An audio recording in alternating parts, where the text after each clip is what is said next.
여러분 안녕하십니까? 시찰 매거진 굿데이 첫 소식입니다. 코로나19 사태의 장기화는 교회 예배 형태까지 변화시켰습니다. 정부의 방역 지침에 따라 많은 교회들이 온라인 예배를 드리고 있는데요. 전례 없던 온라인 예배를 바라보는 교계의 시선도 제각각입니다. 변현준 기자가 전합니다. 코로나19 사태의 장기화는 우리나라에 복음이 전해진 뒤 한 번도 변하지 않았던 예배의 형태까지 변화시켰습니다. 대형 교회를 비롯한 수많은 교회들이 온라인 예배나 가정 예배를 드리는 가운데 달라진 예배의 모습에 대한 교계 내부의 의견도 갈리고 있습니다. 김명혁 강변교회 원로 목사는 3월 초 나라와 민족을 위한 기도 모임 설교를 통해 코로나19로 주일 예배를 중단하고 있는 것은 큰 죄악을 범하고 있는 안타까운 일이라고 말했습니다. 이어 교회는 성도들이 모여 하나님께 정성껏 예배를 드리기 위해 세워진 곳이라고 강조했습니다. 김영한 샬롬을 꿈꾸는 나비행동 대표는 지난 4일 성명서를 통해 한국교회가 너무 서둘러 공정예배를 포기한 것 같다는 아쉬움이 든다고 말했습니다. 김영한 대표는 관공서나 백화점, 대중교통 등이 정상 운영되는데 예배만 중단해야 하는 상황은 의문이라면서 공동체의 영적 상실로 이어지지 않을까 우려된다고 말했습니다. 교회가 서둘러 하는 것은 너무 좀 조급한 면이 있지 않느냐 이런 생각이 드는 겁니다. 어려울 때 물론 영상 예배를 하지만은 그럼에도 불구하고 교회의 중직을 중심으로 해서 의료적인 절차를 준수하면서 기본적으로 예배를 드리고 그것을 영상으로 교인들이 같이 참여하는 교회의 예배, 이것은 이루어질 수 있다고 보는 겁니다. 교계 연합기관인 한국기독교교회협의회는 담화문을 통해 국민의 고통에 빠진 시기에 신앙 형식이 세상을 위험하게 만든다면 그것은 우리의 집단적 이기심이라고 강조했습니다. 이어 교회의 예배를 통한 감염 위험이 크다는 것은 현실로 드러났다면서 온라인 매체를 이용해 각자의 자리에서 예배를 드려야 한다고 당부했습니다. 박종화 경동교회 원로 목사는 온라인으로 예배를 드린다고 해서 예배를 드리지 않는 것은 아니라고 말했습니다. 이어 특별한 상황에서 서로의 건강을 위해 예배의 방식을 바꿨을 뿐이라고 강조했습니다. 우리가 예배를 주일날 드리지 않는 것이 아닙니다. 예배를 드리되 특별한 상황에서 서로 이 건강을 위해서 말하자면 예배 방식을 바꾸자는 겁니다. 주일날 교회를 가냐 마냐고 너무 염려하지 마시고요. 위기 상황에서는 서로 예배를 드릴 때 방식을 바꾸어서 서로 건강을 위한 예배를 드립시다. 하나님이 그걸 더 좋아하십니다. 생명을 살리는 일이기 때문에. 온라인 예배를 두고 찬반 논쟁을 할 때가 아니라는 의견도 있습니다. 소강석 세해den교회 담임 목사는 지난 18일 SNS를 통해 우리는 지금 온라인 예배에 대한 찬반 논쟁을 할 때가 아니라면서 중요한 것은 어떤 방법으로든 예배의 불씨를 꺼뜨리지 않고 지켜나가는 것이라고 강조했습니다. 사상 초유의 주일 예배 중단 사태를 겪고 있는 한국교회. 교계에서도 다양한 시선이 존재하는 가운데 하나님께 드리는 예배를 수호하기 위한 현실적인 지혜를 발휘해야 할 때입니다. 시채널 뉴스 변현준입니다. 대한예수교 장로회 합동총회가 다가오는 부활절 기념 예배에 대해 교회마다 자율적으로 일정을 정해 진행하기로 결정했습니다. 합동총회 임원회는 부활절 예배를 오는 4월 12일로 지키되 현 코로나19로 인한 여러 상황을 고려해 부활절 기념 예배는 교회 형편에 따라 일정을 조정할 수 있다고 총회에 공지했습니다. 이번 결정은 코로나19 사태 장기화로 부활절 예배조차 온라인으로 드려야 할 가능성이 있고 코로나19 사태로 예배 인원이 상당히 줄어든 상황에서 가능한 많은 교인이 부활절 예배를 드리도록 하자는 취지입니다. 서울시가 지난 29일 주일 현장 예배를 드린 사랑제일교회에 대해 집회금지 행정명령을 근거로 고발 조치를 취했습니다. 서울시는 자치구와 경찰이 함께 현장 예배를 하지 않도록 지시하고 해산을 요구했지만 사랑제일교회는 이를 강행했다고 밝혔습니다. 서울시는 또 교회 측 주최자와 참석자에 대해 서울시에서 확보한 사진과 영상으로 신원을 확인해 300만 원 이하의 벌금을 부과할 예정이라고 덧붙였습니다. 서울시와 경기도가 자체적으로 조사한 결과 주일 낮 공예배를 온라인으로 전환한 교회들이 늘었고 현장 예배를 드리는 교회 중에서도 예방 수칙을 위반한 사례는 지극히 적은 것으로 나타났습니다. 서울시가 파악하고 있는 서울 시내교회는 6,500여 교회로 그중 현장 예배를 드린 수는 28%라면서 전체의 0.8%를 차지하는 56개 교회만이 방역수칙 일부를 미준수한 것으로 나타났습니다. 서울시는 이마저도 대부분 위반 수위가 경미한 것으로 현장 지도와 시정 요구에 즉시 시정이 이루어졌다고 밝혔습니다. 경기도도 16,055개 교회 중 예방수칙을 위반한 교회는 28개로 0.17%에 불과한 것으로 나타났다고 밝혀 코로나19 감염 확산을 방지하기 위한 한국 교회의 노력이 확인되고 있습니다. 미국이 코로나19 급속 확산 상황을 맞은 가운데 방역당국의 예배 차제 권고가 이어지고 있습니다. 지난 27일 빌 드블라지오 뉴욕시장은 코로나19 사태와 관련해 예배나 모임을 강행한 교회나 유대회당은 영구적으로 시설을 폐쇄할 수 있다면서 예배 금지를 강하게 언급해 논란이 되고 있습니다. 이와 관련해 현지 네티즌들은 시장은 미국 수정헌법 1조를 무시한 권한을 갖고 있지 않다. 공산주의자처럼 행동하고 있다. 왜 교회와 유대회당만 언급하고 이슬람 사원은 언급하지 않느냐는 등의 반응을 보이고 있습니다. 29일 기준 뉴욕시 확진자는 33,768명으로 미국 전체 확진자의 24% 이상을 차지하고 있습니다. 뉴욕시에 위치한 대부분의 한인 교회들은 현재 주일 예배 등을 온라인 예배로 드리는 것으로 전해지고 있습니다.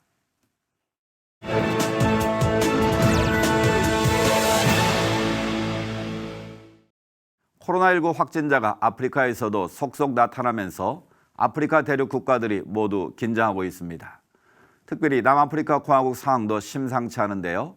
현지 이민모 선교사 전화 연결해서 상황 알아보겠습니다. 선교사님, 남아공은 이미 국가 봉선이 내린 것으로 아는데 현재 상황 어떻습니까? 네, 그렇습니다. 남아공은 26일 자정부터 국화 봉사가 시작되었고요. 4월 16일 자정까지 3주간 이어질 예정입니다. 남아공의 코로나 바이러스가 시작되고 확진자가 66명이 되었을 때 그날이 3월 15일이었는데 시릴 라마포사 대통령이 국가전환을 선포했습니다. 이 국가전환이 선포된 후에 많은 분들이 두려움으로 음식과 화장지를 중심으로 사재기 하는 일들이 일어났습니다. 남아공에는 코로나 바이러스로 인해서 국가전환이 선포되기 전부터 마스크라든지 손소독제는 이미 사재기를 한 사람들 때문에 구하기가 하늘의 별따기였습니다. 국가전환이 선포되었을 때 100명 이상 모임 금지를 내렸고 위험 국가의 여행을 제한했고 중국이나 이탈리아, 미국 같은 위험 국가에서는 입국을 금지하는 일들이 일어났습니다. 그리고 학교는 일찍 방학에 들어갔고 신체 접촉을 최소화하라는 권면들을 했습니다. 그리고 항공이나 다른 것들도 봉쇄되는 그런 일들이 일어났고요. 이후에 국가봉쇄가 일어난 후에는 군인들을 통해서 강력하게 통제하고 있는데요. 무엇보다도 이 통제 수칙을 준수하지 않을 경우에는 벌금을 내거나 감옥에 갈 수밖에 없는 그런 상황들입니다. 하지만 일반인들도 병원이나 약국 그리고 식료품을 살 때는 외출이 가능하고요. 외출 시에는 반드시 마스크를 쓰고 장갑을 끼고 나가야 된다고 그렇게 국가에서 발표했습니다. 국가 통제가 시작된 날 벌써 수칙을 어긴 사람들이 55명이나 된다는 것이 참 안타까운 일입니다. 그럼에도 불구하고 이 국가 봉쇄를 앞두고 대통령을 중심으로 정치 지도자들이 기도하고 있어서 우리 모든 국민들이 함께 동참하고 있습니다. 아프리카 대륙 최남단에 있는 남아공에도 확진자 수가 늘고 있다는 건 아프리카 대륙 전체에 이미 코로나19가 퍼졌다고 봐야 할까요? 어떻게 보시는지요? 네, 현재 상황을 보면 아프리카 대륙이 이제 55개국이라고 하고 56개국이라고도 하는데요. 미승인 국가가 하나 있어서 그렇습니다. 어쨌든 이제 그 국가들 중에서 46개국이 이미 확진자가 나왔고요. 그 숫자가 4,000명이 넘은 상황입니다. 남아공을 비롯해서 몇몇 나라들은 이미 2주에서 3주 동안 군인들을 통해서 강력한 국가 봉쇄에 들어갔고요. 그리고 많은 나라들도 국민들에게 가급적 외출을 삼가하라고 그렇게 권면하고 있는 상황입니다. 아프리카 국가 대부분이 의료 체계가 열악하기 때문에 그 피해가 상대적으로 더 크지 않을까 하는 염려가 있는데요. 어떻습니까? 네, 그렇습니다. 모두가 다 아시는 것처럼 의료 시설이 취약하고 특별히 기저 질환을 앓고 있는 분들이 많은 아프리카 대륙에 많은 확진자가 생겨서 선교사님들뿐만 아니라 많은 분들이 염려하고 있습니다. 나라마다 다르지만 남아공 같은 경우는 이제 반경 10에서 12km 사이에 100만 명이 판자집에 같이 모여 살고 있습니다. 그러다 보니까 서로 이렇게 바이러스를 터뜨릴 수 있는 그런 위험성이 있고요. 무엇보다도 그분들이 어디로 다녔는지 동선을 파악하기가 힘들어서 많이 걱정하고 있습니다. 최근에 바이러스가 퍼지기 시작하자 동양 사람들에 대한 혐오하는 그 제노포비아라는 또 다른 바이러스가 발생하고 있고요. 몇몇 나라들은 한국 사람이나 중국 사람이 동양 사람들을 보면 돌을 던지거나 모욕적인 언행을 하는 그런 테러를 하는 경우도 많이 있었습니다. 그러다 보니까 그 심각성을 인식하고 미리 한국으로 일시 귀국하는 선교사님들이 있다라는 것을 들었습니다. 무엇보다 안타까운 것은 이러한 심각한 상황을 사람들이 잘 인식하지 못한다는 것입니다. 그래서 마스크를 쓰지 않거나 또 손 씻는 것을 강조하는 상황이지만 손소독제를 일반인들이 구하기가 힘들고 또 돈이 없어서 살 수 없는 분들이 많다는 것이 안타깝고요. 아프리카 나라들 중에는 이제 물이 깨끗하지 못하는 나라들이 많아서 손 씻는 것조차도 힘든 상황들이 많이 있습니다. 우리 교민들이나 교회 상황도 궁금한데요. 어떻습니까? 한인사회나 교민들도 지금 많은 어려움을 겪고 있습니다. 국가공사 기간이기 때문에 다들 일도 못하고 함께 모여서 예배 드리지 못하는 그런 상황들이고요. 무엇보다 염려하는 것은 이제 한인사회에서 확진자가 나올까 노심초사하고 있습니다. 왜냐하면 이제 바이러스가 중국에서 왔다는 것을 다들 알기 때문에 동양인에 대한 그 혐오가 시작되었는데 만에 하나 한인사회에서 나오면 아마 혐오가 더 커질 것 같다는 생각이 들어서 다들 염려하고 있고요. 여기 있다 보면 하루하루 현지에 있는 분들이 이 동양인들을 대하는 온도가 차이 난다는 것을 피부로 느끼고 있습니다. 그래서 참 이곳에 저희가 살면서 가장 이제 강력하게 기도를 부탁하고 싶은 것은 100만 명이 이렇게 함께 모여 사는 그 타운식 안에 바이러스가 퍼져서 사망자가 나오지 않도록. 이게 사망자가 나오면 우리가 걷잡을 수 없거든요. 그리고 한국인을 비롯한 동양인들의 커뮤니티에서 확진자가 나오지 않도록 기도해 주시고 무엇보다도 하루하루 벌어서 먹고 사는 사람들이 이 기간 동안 너무 많이 어렵습니다. 이분들이 3주 동안 잘 견뎌낼 수 있도록 기도해 주시고 또 국가봉사가 끝나고 난 다음에 저희가 또 일어날 여러 가지 어려움들에 대해서 염려하고 있습니다. 국가봉사 기간이 끝난 후에 오히려 더 안정적으로 잘 사람들이 적응해 갈 수 있도록 기도해 주시고요. 저도 이 국가봉사가 끝나는 상황에 따라서 어려움을 당할 분들을 위해서 도울 준비를 열심히 하고 있습니다. 이를 위해서 많은 중보 기도자들과 후원자들이 있을 수 있도록 함께 기도해 주십시오. 감사합니다. 네, 선교사님이 말씀해 주신 대로 의료시설이 제대로 갖춰지지 않고 격리시설도 충분하지 않은 아프리카 국가들의 코로나19가 더 이상 확산되지 않기를 저희도 마음을 다해 함께 기도하겠습니다. 현재 계신 선교사님들도 안전에 유의하시기 바랍니다. 남아프리카 공화국 이민모 선교사와 이야기 나눴습니다. 앞서 나눈 이야기처럼 아프리카에 절대적으로 필요한 건 바로 의료시설과 의료진입니다. 나라마다 턱없이허술한 의료 체계로 많은 생명이 제대로 된 치료차 받을 수 없는 형편인데요. 부르신 곳에서 젊음과 재능을 헌신하는 사람들이 있습니다. 전 세계 국가 중 가장 작은 나라 부룬디에서 의료 선교사로 헌신하는 이들, 아프리카 부룬디에서 전해온 소식입니다.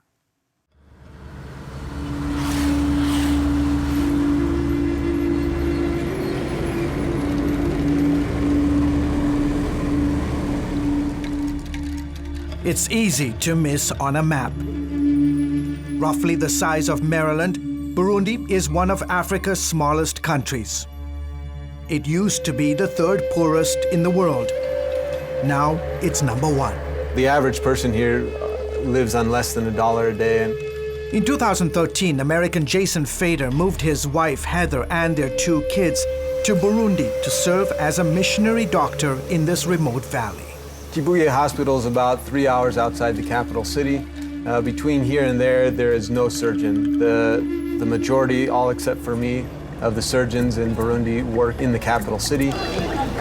And for a population of 10 million people, there are only 13 surgeons, with Fader becoming number 14. And on a typical day, how many surgeries are you doing? I schedule 1 or 2, and we end up doing 10. Like many other missionaries here, he raises his own support. It would be difficult to find a place in the U.S. where I could have even a smidgen of the impact that one surgeon can have here in the middle of Africa. There's 2 million people out there that have no surgeon, and I'm happy to be here to help care for them. Half of Burundi has no access to potable water. Some 70% of the nation lives below the poverty line. There's no health care to speak of. So as you can imagine, this small Christian hospital here in a remote corner of Burundi acts as a lifeline to tens of thousands of people. Rachel and Eric McLaughlin, Alyssa Feaster, and John and Jessica Cropsey joined the Faders in Burundi as missionary doctors. On fait ça 10 fois par jour. Pas de problème. Naki bazo. John Cropsey is one of only 3 ophthalmologists here. The work we do is stressful. Got cross-cultural conflict going on. You've got stressful work, limited resources. During dry season, we can have as little as 2 hours or even sometimes no power during the day. Lord God, I thank you for this chance to be here today. I pray that you would be with this woman and her baby. I pray for a safe delivery. In your name we pray. Amen. Rachel McLaughlin is one of just 20 OBGYNs. Faith in Christ and the opportunity to help the less fortunate are just some of the reasons that compel these doctors to serve in less than ideal conditions. God has called us to this place. So he's called us to hard work, but he's called us to good work. And I think that we can see his redeeming story when we have the eyes to look for it. In addition to meeting physical and spiritual needs, Fader's team also trains a new generation to serve here. We thought the opportunity was really great to come to Burundi to disciple and train medical students and hopefully residents in the future in order to be physicians who can care compassionately for their people in Jesus' name and provide excellent health care. Fader says Gerson's generous gift will continue to touch and heal the lives of countless people across this nation. It's amazing how much you can do with so little. You know, we're not doing laparoscopic esophagectomies, but we are helping people walk. We are saving lives at the rate of sometimes thousands per year.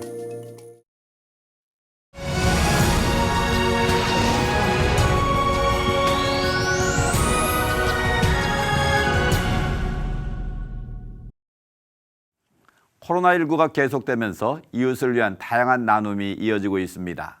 특별히 구세군 자선냄비 본부에서는 12월에만 만났던 자선냄비를 다시 들고 거리로 나왔는데요. 관련 내용 구세군 자선냄비 본부 곽창희 사무총장 모시고 말씀 나누겠습니다. 사무총장 어서 오십시오. 안녕하세요. 추운 눈 내리는 겨울이 아니라 꽃이 활짝 피는 봄날에 등장한 자선냄비. 이번 캠페인 어떻게 진행된 건지 궁금합니다. 예, 폭발적인 전염병으로 전 세계가 또 우리 국민들이 위기감과 공포가 있는 이때에 우리의 서로의 마음을 담아 이런 위기를 잘 극복하고자 시민들에게 자선냄비의 마음을 담아서 나눔 캠페인을 시작을 하게 되었습니다. 네. 그 나눔 캠페인은 지난 3월 14일부터 저희들이 20일까지 진행을 하다가 그곳에는 서울에 2곳, 대전과 부산에서 진행을 하다가요. 더 많은 국민들이, 시민들이 관심과 호응과 마음을 담아서 많은 호응을 얻게 되었기에 네. 근본 23일부터 31일까지 저희들이 전국의 80여 군데에서 전국적으로 나눔 캠페인 운동을 전개하게 시작이 되었습니다. 그렇군요. 이번 캠페인이 현장뿐만 아니라 온라인으로 진행되었다면서요? 네, 저희들이 온라인과 오프라인으로 저희들이 진행을 하는데요. 네. 이 온라인은 국민들의 많은 응원의 메시지와 해시태그를 글에다 담아서 저희들에게 많은 힘과 위로와 격려와 소망의 메시지를 담아 주었습니다. 어떤 아이는 마스크 2장을 저희들에게 우편으로 해서 붙여주는 분이 있는가 하면 저희들이 해시태그에 글을 담아서 응원과 또 소망의 메시지, 힘내라 대한민국, 이 위기를 잘 극복하자는 메시지를 통해서 많은 국민들에게 힘과 소망의 메시지를 전달하는 온라인도 함께 병행을 했습니다. 네. 이번 캠페인을 시작해야 된 건 근본 코로나19 사태와 무관하지 않을 것 같은데요. 이 캠페인을 시작하게 된 특별한 계기가 있을 것 같습니다. 예, 많은 국민들이 마스크로 인해서 마스크 사기가 어려운 분들이 사실 많이 있었습니다. 네. 정부에서는 오브제로 하루에 일주일에 2장씩을 사야 되는데 거기에 줄을 서야 되고 또 줄을 서다 보면은 다 마스크가 매진돼서 진정 필요로 하는 저 사회 서비스 종사자들, 환경미화원들, 또한 택시 기사들, 일용직 근로자들, 또한 환경미화원들, 진정 일상생활에서 필요한 분들에게는 마스크를 구입할 수가 없어 애간장을 끌어누고 마음을 조급한 마음으로 생활하는 분들이 많이 있었습니다. 네. 이분들의 마음을 조금이라도 일상생활에서 열심히 생활하는 분들에게 조금이라도 도움을 주고 그리스도의 사랑을 마음을 담아서 자선남비에 담아 그들에게 취약계층에게 사회 서비스 종사들에게 나눠준다면 그분들도 이 위기를 잘 극복할 수 있으리라는 믿음을 가지고 저희들이 목적을 또 취지를 그렇게 정하고 실시했던 캠페인입니다. 네. 근본 캠페인에 모아진 그 성금과 또 기부 물품들은 취약계층에 전달될 것으로 알고 있는데 구체적으로 어떤 분들에게 전달되는지 소개해 주시죠. 예, 사실 마스크가 필요한 분들에게는 일상생활에서 열심히 일하는 분들이 사실 필요합니다. 어떤 분은 일주일에 2장을 사서 1장을 보내시는 분들이 있는데 네. 사회 서비스 종사자들, 또 환경미화원들, 또 지하철에서 근무하시는 분들, 마스크가 꼭 필요한 분들에게 저희들이 전달할 예정입니다. 네. 이번 코로나19 사태로 인해서 기존에 가지고 있던 고정관념들이 많이 깨어지는 기회가 됐던 것 같은데요. 또 우리 일상도 많은 경험을 하게 됐고요. 봄에 만난 자선남비야말로 좀 독특한 아이디어였던 것 같습니다. 그 의미도 남다르셨을 것 같습니다. 저희 자선남비는 원래 12월에 되면 거리에 나와 사랑의 종소리를 울리고 있고 지금까지 92년을 저희들이 달려왔습니다. 네. 이번 코로나19로 인해서 국민들이 두려움과 공포로 있던 이때에 우리가 마음을 담아서 전국에 확산코자 하고 하는 이러한 모금 캠페인은 아마 금년에 저희들이 처음입니다. 네. 92년을 달려오면서 전국적으로 3월에 춘3월에 길거리에 나와서 모든 국민들에게 외치며 나눔 캠페인을 울리고자 했던 것은 처음입니다. 네. 구세군이 자선남비가 시작된 샌프란시스코에 노동자들이 실직되고 어려움에 처했을 때 한 여사관이 이 냄비를 끓여줍시다라고 하는 간곡한 애절한 그 마음을 가지고 저희들이 이번 길거리에 나와서 온 국민을 향해서 지금도 어려움에 있는 마스크 나눔운동 캠페인에 함께 동참해달라고 외쳤던 그 마음을 가지고 저희들이 이 캠페인 운동을 전개하게 된 동기였습니다. 네, 이번 나눔을 통해서 코로나19로 특별히 어려움을 겪고 있는 많은 이웃들에게 큰 힘이 되고 위로가 됐을 것 같습니다. 이런 나눔이 앞으로 계속 이어지기 위해서 어떤 노력이 필요한지 좀 말씀해 주시죠. 예, 지금까지 우리 국민들은 또 어려움이 있을 때 지혜롭게 슬기롭게 잘 극복해 왔습니다. 특히 성경에 보면 이스라엘 민족을 출애굽시킬 때 모세는 앞에는 홍해바다요, 뒤에는 바로의 군대가 있었을 때에 정말 진퇴양난하고 사면초가에 의했을 때 모세는 이스라엘 백성들에게 외칩니다. 앞에는 홍해고 뒤에는 바로의 군대가 있지만 하늘을 바라보라. 뚫린 하늘을 바라보고 하나님을 바라보자고 하고 외쳤을 때에 네. 그 모세는 하나님의 음성을 듣고 그 지팡이로 홍해를 갈랐을 때 기적이 일어난 것처럼 이런 위기가 있었을 때 우리 모두 믿는 그리스도인들이 하나님을 바라보며 우리가 기도하고 또한 어려움에 처해 있는 이러한 이웃들을 위해서 섬김과 돌김의 마음을 가지고 나간다면 분명히 이 위기는 이 어려움을 분명히 극복해 낼 줄라고 저는 확실히 믿어 의심치 않습니다. 네, 어려울 때 더 힘든 이웃들을 생각하는 마음이 이 코로나19를 견디고 헤쳐나가는 가장 큰 원동력이 될 겁니다. 구세군 자선냄비운동본부 곽창희 사무총장과 이야기 나눴습니다. 오늘 말씀 감사합니다. 감사합니다. 대한예수교 장로회 합동총회가 다가오는 부활절 기념 예배에 대해 교회마다 자율적으로 일정을 정해 진행하기로 결정했습니다. 서울시와 경기도가 조사한 결과 현장 예배를 드리는 교회 중에서도 예방수칙을 위반하는 사례는 지극히 적은 것으로 나타났습니다. 서울시가 지난 29일 주일 현장 예배를 드린 사랑제일교회에 대해 집회금지 행정명령을 근거로 고발 조치를 취했습니다. 뉴욕시가 예배나 모임을 진행한 교회에 대해서는 영구적으로 시설을 폐쇄할 수 있다고 밝혔습니다.